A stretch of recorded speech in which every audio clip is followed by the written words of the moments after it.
The Indianapolis Colts finished the 2024 season with an 8-9 record and missed the playoffs for the fourth straight year. It was a disappointing season for the Colts as they were coming off of a 9-8 season in 2023 in which they nearly made the playoffs. Big mistakes, expectations are low, and that's the fun part about this. Their 2023 season came down to a Week 18 game against the Texans, which was for the AFC South title. A drop by Goodson. Boy, this is one that both Minshew and Goodson are going to be thinking about all night long. And while the end of the 2023 season was disappointing, there was a silver lining entering 2024. They still finished with an above 500 record, with Gardner Minshew starting for them for most of the year, and they still finished in the top 10 in points per game. And of course, they were getting their number 4 overall pick in the 2023 draft back in quarterback Anthony Richardson, who is one of the most athletic players to ever play the position, and who had some exciting moments during his rookie year. Anthony Richardson into the end zone for his second touchdown of the day.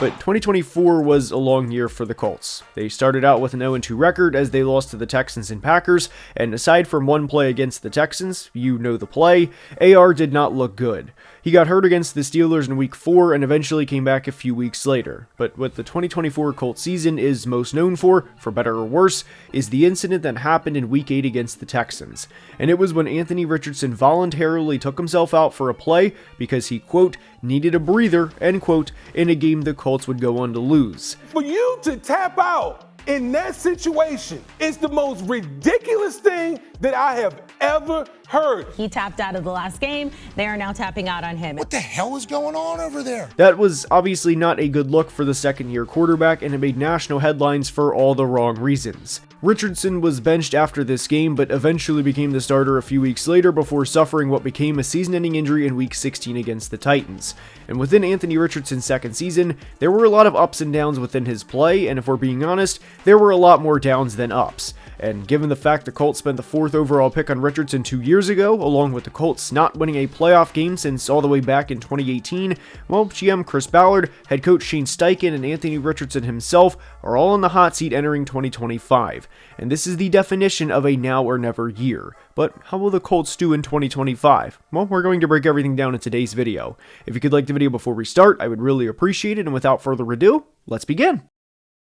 And we are starting today's video by discussing who the Colts brought in free agency and who they lost prior to the NFL draft. The Colts defense last year wasn't great as they allowed over 25 points per game and finished bottom 10 in both defensive passing DVOA and EPA against the pass. They knew they had to either significantly upgrade the secondary or the pass rush, or both, and they went out and spent over $100 million to bring in corner Charvarius Ward from the 49ers and safety Cameron Bynum from the Minnesota Vikings. And one of the biggest changes with the 2024 Colts and 2025 Colts is who is calling plays defensively. Gus Bradley is no longer the team's defensive coordinator as Indy finished back-to-back years in bottom 10 of points allowed per game, and in is former Bengals defensive coordinator Lou Anarumo. Lou was let go by the Bengals at the end of the 2024 season, but I don't think Colts fans should be alarmed by the fact they're bringing in a DC who was just let go. The Bengals defense last year was not a very talented unit, outside of a couple of players of course, and I do think Anarumo is a lot better than Gus Bradley. It's not going to be the same old defense that sits back and plays the same defense every week without changing, which will be a breath of fresh air for Colts fans. Charvarius Ward did have a bit of a down year in 2024 relative to who he was in 2023, but I am willing to dismiss a lot of 2024 for him as there was a personal tragedy within his life that's something you never wish on anybody, and in the midst of going through what his family went through last year, it's not as simple as, oh yeah, by the way, go play at a high level at the second most difficult position in football aside from quarterback and figure it out. I also think he's in a good scheme for himself personally, and I think he'll fit Anarumo's defense like a glove, and love the addition of Ward and Cam Bynum too, for that matter. Bynum is going to be a player Colts fans love, and he's not only a great culture and locker room elevator, but he's a very smart player and a guy who doesn't miss a lot of tackles and is a high IQ player and more often than not does things the right way.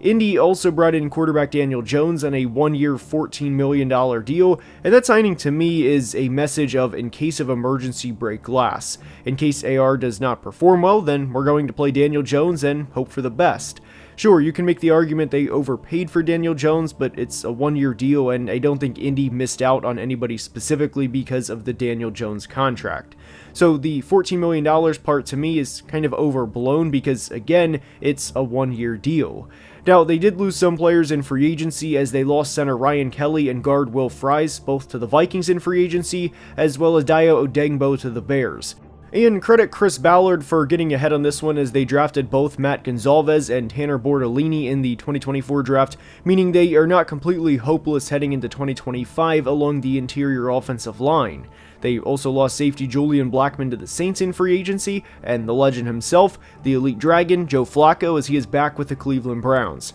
Odegbo led the team in pressures last year with 42, but is not an irreplaceable player by any means. Indy also has 2024 first-rounder Laiatu Latu ready to step up, and he actually had a higher pressure rate than Odegbo last year too. Not an overly exciting free agency period for the Colts by any means, but they improved their secondary and brought in Lou Anarumo, who many, rightfully so, believe will be a much better DC than Gus Bradley in 2025. Now, for the 2025 Colts defense, like we said, obviously the biggest difference is going to come from who's calling plays. But one other big thing I expect to change this year is how often the Colts are in the backfield from a pressure standpoint. Laiatu Latu had 38 pressures last year in relatively limited playing time, at least from a pass rushing snaps perspective, but I do think he showed some flashes during his rookie season. There was advanced hand usage, there was bull rushes, there were swim moves, arm overs, and Latu finished second on the team in pressures in 2024. And with a healthy Latu, Grover Stewart, DeForest Buckner, who unfortunately missed some time last year, as well as Kwity Paye, this team should be pretty solid against the run, and believe it or not, they finished 8th in average yards per carry against last year against the run, and 14th in rushing defensive DVOA. Now, why this team struggled at times defensively last year was for a couple of reasons. Both scheme and the offense in some ways was setting them up for failure. And we often talk about complementary football on the channel, and why this pertains to the 2024 Colts defense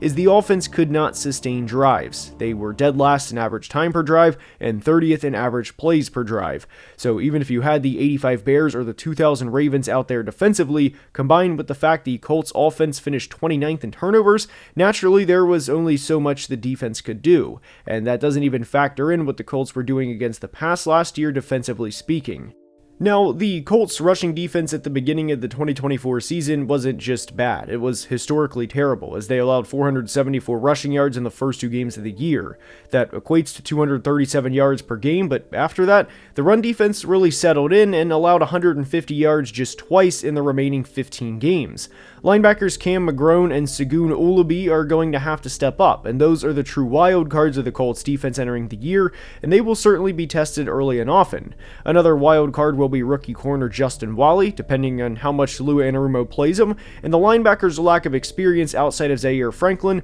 could prove to be detrimental to the 2025 Colts defense. The old adage of you're only as good as your weakest link certainly applies to the Colts this year, and the unpredictability of young and/or inexperienced players being required to step up certainly applies too. Now, I do like the pass rush quite a bit and think they have several guys who can win, which is an improvement from years past. And when you can get home with guys like Latu, Buckner, a healthy Samson Ebukam, JT Tuimoloau, and have Grover Stewart also push the pocket, you're setting the tone as a defense. I also really like the secondary and think the national media is missing an opportunity to talk about an underrated unit rather than just Anthony Richardson's completion percentage and the threat of Daniel Jones starting for this team. And the biggest thing with the 2025 Colts defense is health, but a secondary of Travarius Ward, Jalen Jones, Cam Bynum, Nick Cross, and all-reliable Kenny Moore, combined with the, no pun intended here, horses they have to get after the quarterback, well, this should be a much improved passing defense in 2025. If the linebackers can step up and the run defense can maintain from where it was in weeks 3 through 18 last year, then this looks like a really solid defense. I just hope the offense helps them out and that they're not set up for failure time and time again, because obviously over the course of a 17-game season, they will really wear down as we get into weeks 15, 16, 17, and 18. But Laiatu Latu and DeForest Buckner are going to be a really fun duo to watch this year, and there were several plays last year where Latu just missed a sack, and I think that'll change this year. The Colts defense, especially with Lou Anarumo entering 2025, along with the secondary changes they made, is an underrated unit. I just hope the linebackers can step up when they're called upon. The 2025 Colts should have pretty substantial rookie impact from their first-round selection in tight end Tyler Warren. Tyler Warren was all over the field for Penn State last year, and for a tight end to finish 7th in Heisman voting last year kind of speaks to the year that Tyler Warren had. This was a player that had a 17-reception, 200-plus yard game on the road against USC, to give you an idea of how often Penn State gave him the football. He also had a touchdown against USC where he snapped the football to Drew Aller and then went out for a pass and then kind of lost a DB all on the same play. This is a really, really unique player, and obviously there have been a lot of accuracy concerns with Anthony Richardson throughout his career. This is a player that if AR cannot hit Tyler Warren, then there's a lot bigger problems the Colts are going to have, because not only will AR be out of Indy, but so will Shane Steichen and Chris Ballard for that matter too. I really think Tyler Warren could have a 65 or 70 reception rookie year, because there should at least be 3, 4, 5 plays a game where you are hitting Tyler Warren underneath and basically saying, hey, here's a little underneath route, here's a little drag route, catch this football and make something happen. Now, I don't want this to come across that Tyler Warren is something like a drag merchant, as the kids would say, because he's a pretty solid route runner, and he's, by pretty much every definition, just a good football player, and he's a guy that's going to come in and raise the floor of a room that is desperately needed over the past couple of years. So, Tyler Warren's rookie projection for me would be somewhere along the lines of 70 receptions, 700 yards, and 5 or 6 receiving touchdowns, and there will probably be a couple of plays where Tyler Warren gets the ball on a trick play, maybe a reverse run, or just something crazy that Shane Steichen dials up throughout the week, and he's going to be a very unique chess piece for the 2025 Colts offense, and a player that should be around for not just a year or two, but really the next couple of years. He had drop concerns entering his final year at Penn State, and he actually had more drops in 2023 on 49 targets than he did in 2024, despite having over 130 targets, as he had 6 drops in 2023 on less than 50 targets, and he had just 3 drops on over 130 targets in 2024. So all of the concerns that Tyler Warren had heading into his final year at Penn State were more than answered last year. Now, with their second round selection in Ohio State pass rusher JT Tuimoloau, to me this is a classic case, or a classic pick, of a guy that's going to be a high floor player that can come in, help stop the run, and can maybe have 35 or 40 pressures a year, along with anywhere from 5 to 7 sacks. You may have a year where Tuimoloau has a 50 pressure season along with 8 or 9 sacks, and a guy that gets home more often than he does in years past, but I don't think this is going to be a player that's going to have, a 12 or 13 sack season. And if I'm proven wrong by JT Tuimoloau, by all means, I always wish to be proven wrong by players that I think have relatively limited ceilings, and JT Tuimoloau to me is no different. He's a high floor, low ceiling guy, but that's fine because the 2025 draft was very much a meat and potatoes draft, and outside of the 5 or 6 really big names at the top of the draft, there was a bit of a drop-off between, the middle of the first, or there wasn't that much of a drop-off, rather, between the middle of the first round and where the Colts eventually selected him in the middle of the second round. So I think the Colts have a solid player in Tuimoloau who may not play all that much or have that much of a rookie impact, but in 2026, this is where I would expect him to have a 35-40 pressure season and then be that rock-solid number 2 pass rusher or number 2 edge rusher for the remainder of his rookie contract. Now, one selection I did not particularly like was Minnesota corner Justin Walley in the 3rd round, and again, like I said, I hope I'm proven wrong, but with Walley, I thought this was a corner that has short arms that sometimes showed up on tape, and I also thought he was a bit grabby down the field in coverage, and yes, he did have a couple of good plays in 2024, and several good plays for that matter. I just thought there was a lot of inconsistency within his tape, and I also think he's a bit of a gambler, and whenever you are a bit of a gambler, that leaves you open to double moves, and I don't think Justin Walley has the foot speed to catch back up if he's wrong on a double move, and he also missed nearly 20% of his tackles during his final year at Minnesota,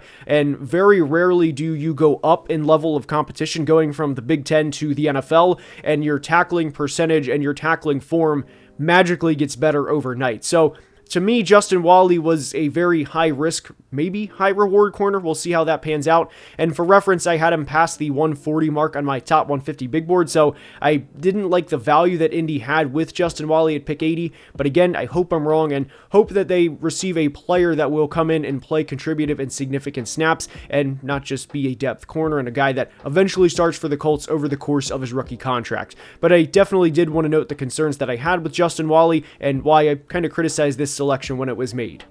The Colts selected a mammoth of an offensive lineman in Jalen Travis at pick 127, and he's 6'8", 340 for reference. And what I'll say in the most respectful way about Jalen Travis is I hope he doesn't play that much in his rookie season, obviously with Bernard Ryman and Braden Smith on the roster. And if there is any situation he plays, I kind of hope it would be in like a tush-push-esque situation where, it's 4th and 1 on whatever yard line. It doesn't just have to be the goal line. And we can have Jalen Travis, Bernard Ryman, and Quentin Nelson all right there on the left side. And then, of course, run behind Tanner Bortolini as well, and have either Anthony Richardson or Daniel Jones run right behind those guys, and kind of have Jalen Travis and Quentin Nelson kind of be the edges of the spear, with Bernard Ryman leading the tip of the spear, if you will, and kind of go from there. But Jalen Travis, rookie impact for the 25 Colts should not be that much. Now, one player that I did like the Colts selected was running back DJ Giddens. I was a lot higher on DJ Giddens than a lot of other people in the media. I thought he had really smooth feet, and what I will say as to why I think people were lower on DJ Giddens was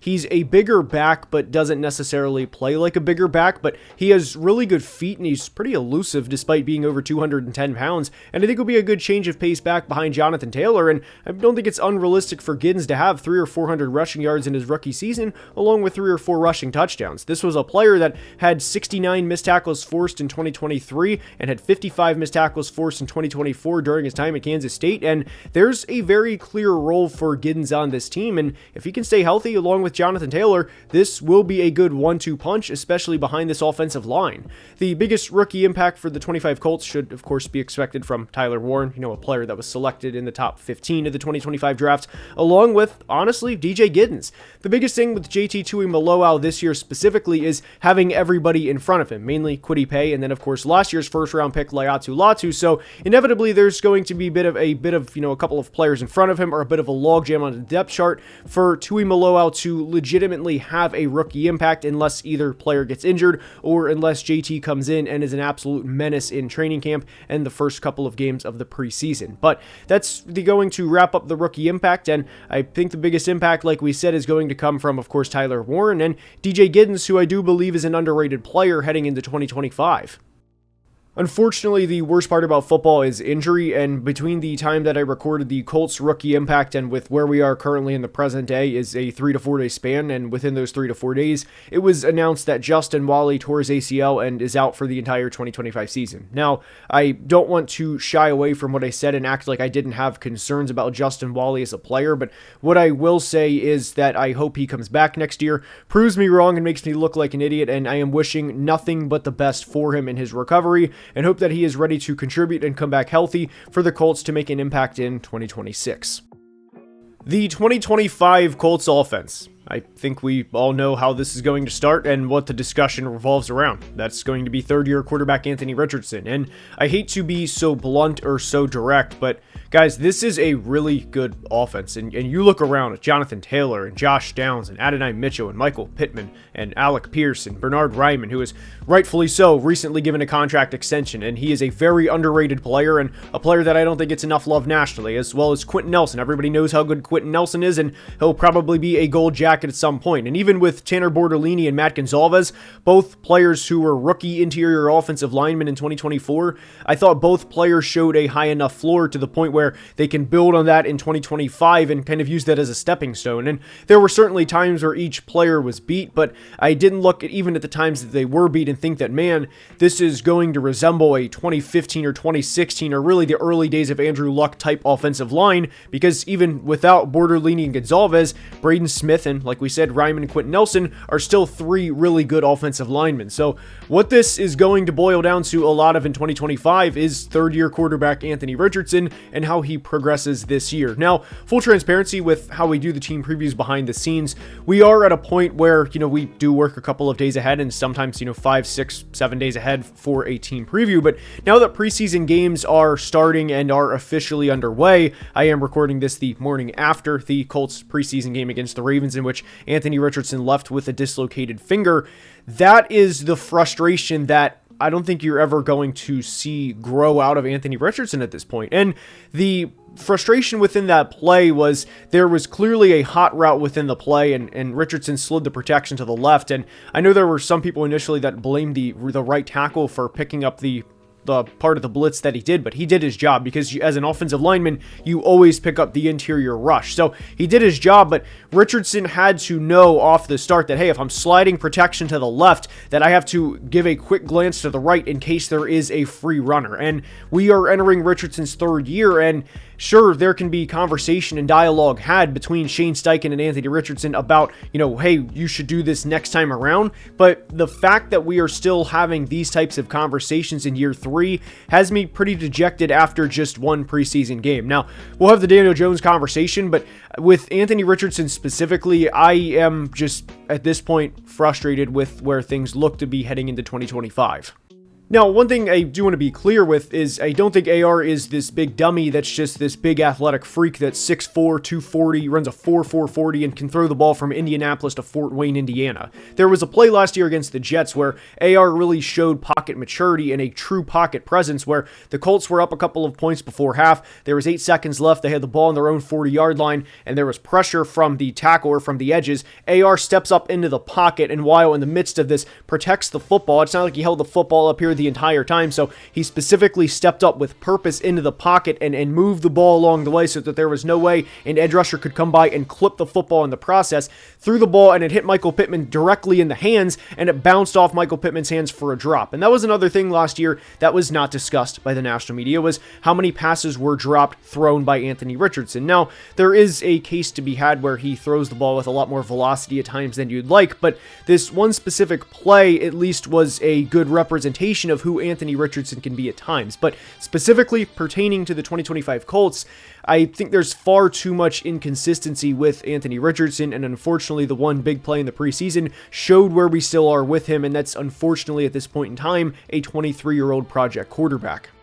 Now, I don't like to have the mindset of, hey, your season's over before it starts, but really what I'll say is this: if you are forced to trot Daniel Jones out there against other premier AFC teams, does any Colts fan legitimately think, hey, we're going into Houston with the season on the line, the AFC South on the line, and we're going to go beat CJ Stroud and the Texans? And the rest of the Colts roster is one of the more talented rosters in the NFL, but even if you would beat the Texans in that game, I would kind of go back to the question of, does it really matter? Are you going to go into Buffalo, Kansas City, or Baltimore and win with the season on the line with Daniel Jones as your quarterback? And I think everybody would definitively answer no. And that's really frustrating, especially for a player like Jonathan Taylor, who's in his prime, and a player who had 1,400 total yards last year and was a really good back, but nobody batted an eye, due in some part to how good the rest of the running backs in the NFL were. But this is a player that's coming off of a 1,500 total yard season, and in theory should be Anthony Richardson's best friend in 2025, as well as Josh Downs, who is another underrated football player at this point in time. And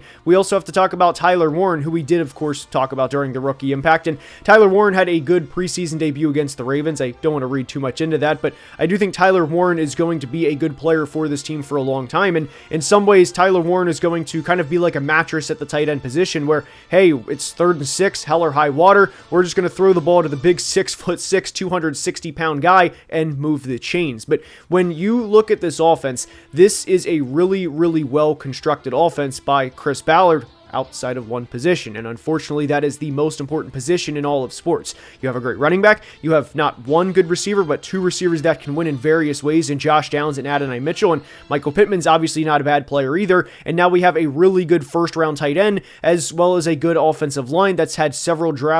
high draft picks invested into the offensive line over the past several years. And unfortunately with the Colts, I think there's going to be games where they look like they can compete with anybody, maybe not beat anybody, but compete with anybody, and then there's going to be a game or 2, maybe even 3, where they inexplicably lose due to the inconsistency at the quarterback position. Now, if in the scenario Daniel Jones has to start for the Colts because Anthony Richardson gets hurt or gets benched or whatever the case may be, I don't think this is going to be a case like with Baker Mayfield and the Bucs or with Sam Darnold with Minnesota last year where Daniel Jones revives his career. With Baker, there were flashes during his time in Cleveland, and there were moments where you said, hey, the Browns finally have their franchise quarterback, and the Browns definitely wish they could have Baker Mayfield back. Now with Darnold, even during his time in New York and Carolina, there were flashes and there were layered throws that Darnold would make that not a lot of quarterbacks would have the balls to make, and Darnold would make these just insane throws at times where they were just layered in between these Tampa 2 coverages 35 yards down the field where he was putting a football through a mailbox, and we've never seen that from Daniel Jones on a consistent basis, and his percentage of throws that he throws between 0 and 9 yards of the line of scrimmage is significantly higher than other quarterbacks, and in a lot of ways, Daniel Jones is a lot like a check down Charlie, so I don't think that there's going to be this career revival from Daniel Jones if worse comes to worse for the Indianapolis Colts. And what really saddens me for Colts fans is this is a damn good offense. I mean, Jonathan Taylor's in his prime, Bernard Ryman's in his prime, Quentin Nelson's in his prime, and Josh Downs is he's just a player that hasn't been able to maximize his skill set because of the quarterback play, and I do think Adonai Mitchell is a really, really good route runner, and there were a couple of times last year where he beat Derek Stingley on a specific route, unfortunately didn't get the ball thrown his way, and Adonai also had a case of the drops. Michael Pittman is a solid number 2 receiver at this point in his career, and this is a team that if they had a legit quarterback, I wouldn't be surprised at all if they made it to the AFC Championship game one year, but with the uncertainty of the quarterback situation entering 2025, I can't help but think this team is going to be maxed out around 8 to 9 wins this year. I hope you enjoyed it. If you did, please like the video and subscribe to the channel, as we recently hit 200,000 subscribers, and I cannot thank you guys enough for the support. Until next time, please be safe and have a great day. Love you guys.